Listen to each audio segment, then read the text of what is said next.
Hello my dear all students. A question to our half-yearly examination 2024 পশ্চিম বৰ্ষৰ ধৰণ দৃষ্টিকৰ এটো question হয় আৰু এই কোৱেশ্চনটো যদি তোমালোকে যদি ফলো কৰা নিশ্চয় ইয়াৰ পৰা বহুত এটা আইডিয়া পাবা যে আমাৰ যোৱাবাৰৰ হাফ-ইয়াৰলি এক্সামটো কেনেকুৱা ধৰণৰ কোৱেশ্চন আহিছিল ইংৰাজী কোৱেশ্চনটো তেতিয়া তোমালোকে কোৱেশ্চনটো প্ৰথমৰ পৰা শেষলৈকে অলপ ভালকৈ চাই লবা কাৰণ ইয়াৰ পৰা হয়তো তোমালোকে এই কোৱেশ্চনটো ভালকৈ চালে ইয়াৰ পৰা কমন হয়তো বহুতো কমন পৰিব বা কমন নপৰিলেও তোমালোকে এটা আইডিয়া পাবা যে এবাৰ 2025 চনৰ যে ধৰণ দৃষ্টিকৰ যি কোৱেশ্চন হয় ক্লাস 9 ৰ হাফ-ইয়াৰলি কোৱেশ্চনটো কেনেকুৱা ধৰণৰ হ'ব তোমালোকে নিজে অনুভৱ কৰিব পাৰিবা অলপ কোৱেশ্চনটো ভালকৈ তোমালোকে ফলো কৰিবা যদি গোটেই কিতাপৰ ভালকৈ কনসেপ্ট ক্লিয়াৰ আছে তোমালোকৰ 100% কমন থাকিব যিকোনো পৰীক্ষাত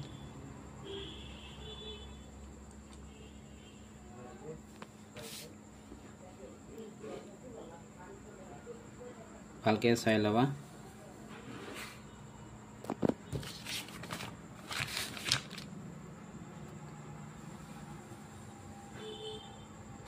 গোটেইখিনি কনসেপ্ট কমপ্লিট কৰি লবা যোৱাবাৰৰ হাফ-ইয়াৰলি ক্লাস 9 ৰ কোৱেশ্চন বহুতখিনি আইডিয়া আহিব তোমালোকৰ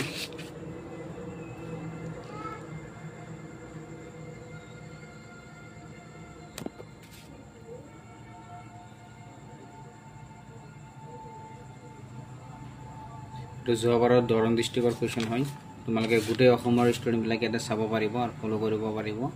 যে যোৱাবাৰৰ ধৰণ দৃষ্টিকৰ কোৱেশ্চনটো কেনেকুৱা ধৰণৰ আহিছিল সকলোৱে চাই লবা ভালকৈ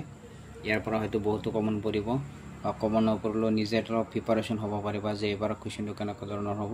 এনেকুৱা ধৰণৰ হেল্পফুল ভিডিঅ' পাবৰ কাৰণে মোৰ চেনেলটো সাবস্ক্ৰাইব কৰি ৰাখা যাতে যিকোনো ধৰণৰ কোৱেশ্চন বা খবৰবিলাক তোমালোকে মুহূৰ্ততে পাই থাকা